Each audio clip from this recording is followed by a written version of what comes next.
அனைவருக்கும் வணக்கம். நான் உங்கள் 5ஆம் தலைமுறை ஜோதிடர் ராம்குமார் ராஜேந்திரன். நம்ம இன்னைக்கு பார்க்க போகிற தலைப்பு, மீன ராசி அன்பர்களுக்கு உங்களுடைய ராசிக்கு 4ஆம் இடமான மிதுன ராசியில் குரு பகவானுடைய வக்ர நிலை, வக்ர நிவர்த்தி சுமார் 96 நாட்களுக்கு நடைபெறக்கூடிய இந்த நிகழ்வு டிசம்பர் மாதம் 5ஆம் தேதி முதல் மார்ச் மாதம் 11ஆம் தேதி வரை நடைபெறவிருக்கு. உங்களுடைய ராசியின் நாதன் 4ஆம் இடமான சுகஸ்தானத்தில் வக்ர நிவர்த்தி அடையக்கூடிய இந்த காலகட்டங்களில் மீனராசி என்பவர்களுக்கு தங்களுடைய வாழ்க்கையில் எந்த விதமான அற்புதங்கள் மற்றும் மேன்மைகளை தரப்போகுது அப்படிங்கிறத இந்த காணொலியில் தெளிவாகவும் துல்லியமாகவும் பார்க்கலாங்க. நம்ம சேனலை ஃபஸ்ட் டைம் பார்க்குறவங்களாம் அதை சப்ஸ்கிரைப் பண்ணிக்கோங்க. பெல் பட்டனை கிளிக் பண்ணி ஆல் அப்படிங்கிற ஆப்ஷன் கொடுத்துக்கோங்க. மீனராசி அன்பர்கள் குரு பகவானை அதிபதியாக கொண்டவர்கள், மிகவும் பொறுமைசாலி அப்படின்னே சொல்லலாம். எந்த விஷயத்தையுமே நிதானமாக செயல்படக்கூடிய தன்மையை கொண்டவர்கள், மிகவும் அமைதியான ஒரு நபர் அப்படின்னா அவ்வளோ சீக்கிரம் எந்த விஷயத்துக்கும் ரியாக்ட் ஆக மாட்டாங்க. மிகவும் பொறுமைசாலி, பாசத்திற்கு கட்டுப்பட்டவர்கள். தனக்கு ஒரு விஷயம் சரின்னு பட்டுச்சுன்னா அந்த விஷயத்துக்காக எவ்வளோ வேணாலும் போராடுவாங்க. தனக்கு ஒரு விஷயம் தவறு பட்டுச்சு, தனக்கு எதிராக சில விஷயங்கள் நடக்குதுன்னா அதுக்கு எவ்வளோ பெரிய போராட்டங்களை சந்திக்கக்கூடிய அளவுக்கு எல்லா லெவலையும் இறங்கக்கூடிய ஒரு நபர்கள். மற்றவர்கள் மத்தியில் மிகவும் கனிவாகவும் பாசத்தோடும் பேசக்கூடிய நபர்கள், பாசத்திற்கு கட்டுப்பட்டவர்கள் அப்படின்னே சொல்லாங்க. தன்னுடைய வாழ்க்கையில் எந்த விஷயமும் தான் நினச்சபடி ஒன்றுமே நடக்க மாட்டேங்குதுங்க, எல்லாமே எனக்கு எதிராகவே நடந்துட்டுருக்கு, ரொம்ப யோசிக்கிறேங்க, கொஞ்ச நாளைக்கு முன்னாடி வரைக்கும் எல்லாமே நான் நினச்சபடி நடந்துட்டு இருந்தது, ஆனால் திடீர்னு என்ன நடந்ததுன்னு தெரியல, வாழ்க்கை நிலையவே மாறிடுச்சு, நான் நினச்சபடி எதுவுமே எனக்கு அமையவே மாட்டேங்குதுங்க, எதனால் இந்த தடை அப்படிங்கிற ஒரு குழப்பங்கள் இருந்துகிட்டே இருக்கும். அந்த குழப்பத்திற்கு உண்டான தீர்வுகள் கிடைக்கக்கூடிய காலகட்டங்கள் தான் இந்த குரு பகவானுடைய வக்ர நிவர்த்தி காலகட்டம். உங்களுடைய ராசி நாதனே இந்த குரு பகவான் தான். எல்லாத்தையும் கொடுக்கக்கூடிய ஒருத்தர். கல்வி, செல்வம், பொன்பொருள், ஆடை, ஆபரணங்கள், வண்டி வாகனங்கள், பட்டம், பதவி, நிலம், வீடு போன்ற அனைத்து யோகங்களையும் கொடுக்கக்கூடியவர். அந்த குரு ஒருவருக்கு வக்ர நிவர்த்தி அடையக்கூடிய காலகட்டங்களில் தனக்கு என்னென்ன கிடைக்கணும்னு ஆசைப்பட்டோமோ அந்த விஷயங்கள் எல்லாமே கிடைக்கக்கூடிய ஒரு தருணமாக இருக்கும்.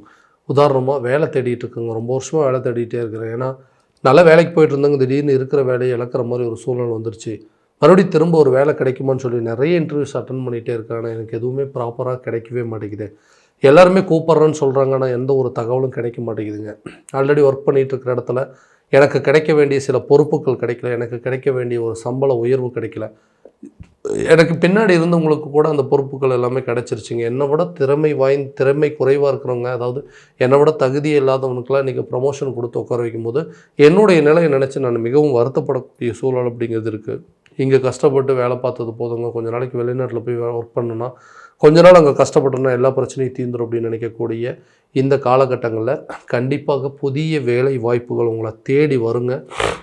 விட்டு போன வேலை கூட உங்களை கூப்பிட்டு கொடுக்குற அளவுக்கு சில சூழ்நிலைகள் இருக்கும். நிறைய முயற்சிகள் இருப்பேன், அந்த முயற்சிகள் உங்களுக்கு பலன் கொடுக்கக்கூடிய காலகட்டமாக இருக்க போகுது. வேலை செஞ்சிட்ருக்கிற இடத்துல உங்களுடைய திறமைகள் என்ன, உங்களுடைய தகுதி என்னென்னு புரிஞ்சுட்டு உங்களுக்கு கிடைக்க வேண்டிய ஒரு பதவி உயர்வோ அல்லது சம்பள உயர்வுன்னு கூடிய சில முன்னேற்றங்கள் அப்படிங்கிறது நடக்குங்க.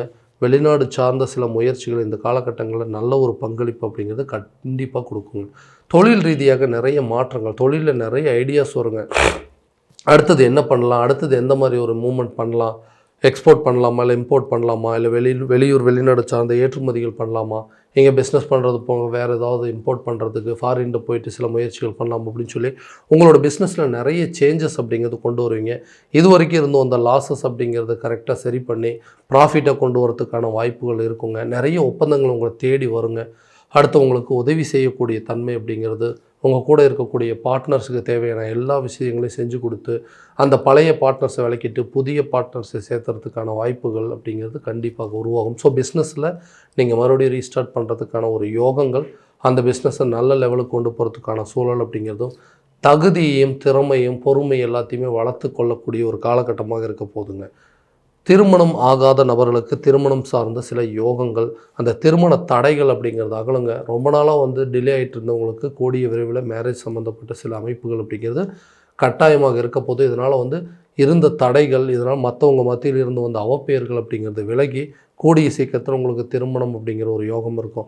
நிறைய பேர் சொல்லியிருப்பாங்க, என்னப்பா இவ்வளோ வயசாயிருச்சு இன்னுமே கல்யாணம் பண்ணல, உன்னோட வயசு கம்மியாக இருக்கிறவங்களுக்குலாம் ஆயிடுச்சு அப்படின்னு சொல்லி பார்த்து குறை சொல்கிறது, பொண்ணுங்களுக்கு என்னமோ வயசாகிட்டே இருக்குது, இன்னமும் ஒரு நல்ல அமைப்பு வரல, பேசாமல் வந்து வேறு ஏதாவது மேரேஜ் பார்க்கலாம்ல, இல்லை வேறு ஒரு இதில் பார்க்கலாம் இல்லைங்க, ஏஜ் ஆனதாக இருந்தாலும் பரவாயில்ல, செகண்ட் மேரேஜ் ஆனவங்களுக்கு கூட பார்க்கலான்னு சொல்லிட்டு நம்மளே வந்து குறை சொல்கிற மாதிரி சில சூழல் வயசாகிட்டே போகுதில்லை அப்படிங்கிற ஒரு காரணத்தினால நமக்கு என்னென்ன விஷயங்கள் சொல்லணுமோ அதெல்லாமே நமக்கு நெகட்டிவாக சொல்கிற மாதிரி சூழல்.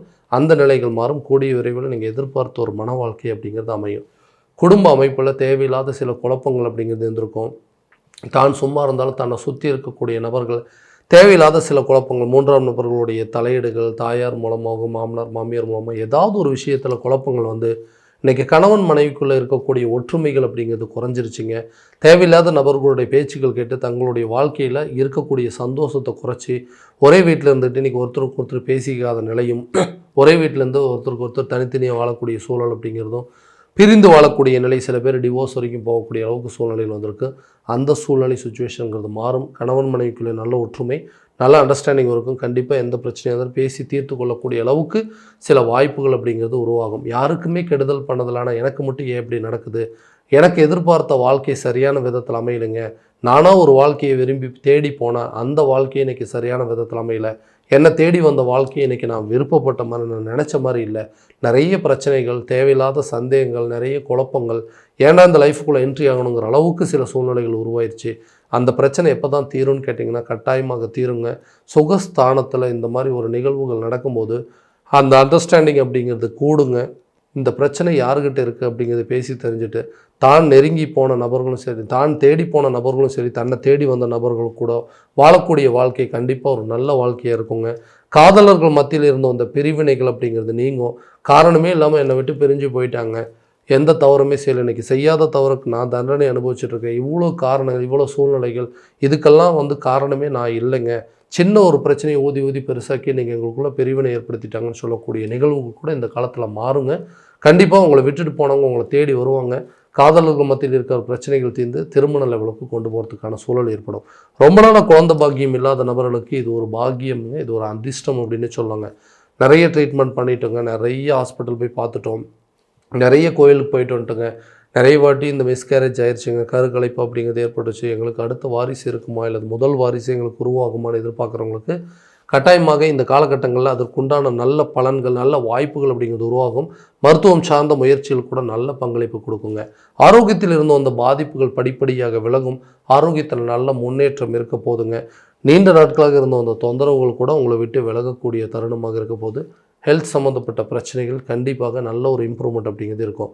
சொந்தமாக வீடு கட்டணுங்க, புதுசாக ஒரு இடம் வாங்கணும், பூர்வீக சொத்துக்கள் எங்கள் கைக்கு வந்து சேரணும், வண்டி வாகனங்கள் மாற்றங்கள், இதுக்கு நிறைய ட்ரை பண்ணிகிட்டே இருக்கேன், எதுவுமே எனக்கு அமையல. இந்த சுகஸ்தானம் அப்படின்னு சொன்னாவே பொன்பொருள் சேர்க்கை, ஆடை ஆபரணங்கள், வண்டி வாகனங்கள், அதே நேரத்தில் ஒரு நிலம் வாங்கக்கூடிய யோகம், வீடு கட்டக்கூடிய யோகம், வண்டி வாகனம் வாங்குவதற்கான யோகம், வீடு கட்டுறதுக்கான சில சுப நிகழ்வுகள் எல்லாத்தையும் கொடுக்கக்கூடிய ஒரு தருணம் அப்படின்னு சொல்லலாம். அப்போ வீடு கட்டுறதுக்கான முயற்சிகள் மேலோங்கும். புதிய சொத்துக்களுக்கு உண்டான சேர்க்கை, பூர்வீக சொத்துக்களை உங்கள் கைக்கு வந்து சேருங்க. சொத்தில் இருந்த வில்லங்கங்கள் அப்படிங்கிறது தீரும். பங்காளிகள் பகைகள் தீருங்க. அண்ணன் தம்பிகளுக்குள்ளே இருக்கக்கூடிய பிரச்சனைகள் தீர்ந்து அவங்கவுங்களுக்கு கிடைக்க வேண்டிய சொத்துக்கள் கண்டிப்பாக கிடைக்கும். இது சுகஸ்தானத்தில், சுகஸ்தானம் அப்படின்னாவே பொன்பொருள் சேர்க்கை, வீடு, நிலம் சம்மந்தப்பட்ட யோகங்களை கொடுக்கக்கூடிய இடம். அந்த இடத்துல குருவுடைய வக்ர நிவர்த்தி நடக்கக்கூடிய காலகட்டங்களில் இழந்த சொத்துக்களை மீட்டெடுக்கக்கூடிய ஒரு தருணமாக இருக்க போதுங்க. கண்டிப்பாக வண்டி வாகனங்கள் மாற்றமும் ஏற்படும். கடன் இல்லாத ஒரு அமைப்புகள், கடன் சார்ந்த சில விஷயங்கள், கடனை அடைப்பதற்கான முயற்சிகள் இந்த நேரத்தில் நல்ல ஒரு பங்களிப்பு அப்படிங்கிறது கொடுக்க போதுங்க. கடன் ரீதியாக இருந்த அந்த மன உளைச்சல்கள் குறையும். அடுத்தவங்களுக்காக வாங்கி கொடுத்துங்க, இன்றைக்கி நான் இவ்வளோ பெரிய கஷ்டப்பட்டுட்ருக்கேன், எனக்கு வந்து சும்மா 1000 2000 கடன் வாங்கினேங்க, 1000 2000ங்கிறது 10,000 வந்து நின்றுச்சு, 10,000ங்கள் இன்றைக்கி லட்சத்தில் வந்து நிற்க, லட்சங்கள் இன்றைக்கி இப்போ மல்டிபிளாக வந்துருச்சுங்க. அதான் நிறைய பிரச்சனைகள் வந்துருச்சு. இந்த கடனை அடைப்பதற்கு பழைய சொத்துக்கள் விற்பனை செய்யணும்னு இல்லைன்னா நான் எதிர்பார்த்துருந்த தொகை வரணும் அப்படின்னு எதிர்பார்த்தீங்கன்னா கண்டிப்பாக அது வருங்க. உங்கள் கடனை கண்டிப்பாக அடைப்பீங்க. நீங்கள் மற்றவங்களுக்காக வாங்கி கொடுத்து அந்த கடனுக்காக வட்டி கட்டுறவங்க கூட இந்த நேரத்தில் அந்த பணம் உங்கள் கைக்கு வந்து சேரும். அதனால் நீங்கள் அந்த பிரச்சனையிலேருந்து ரிலீஃப் ஆகக்கூடிய காலகட்டம் அப்படின்னு சொல்லலாம்.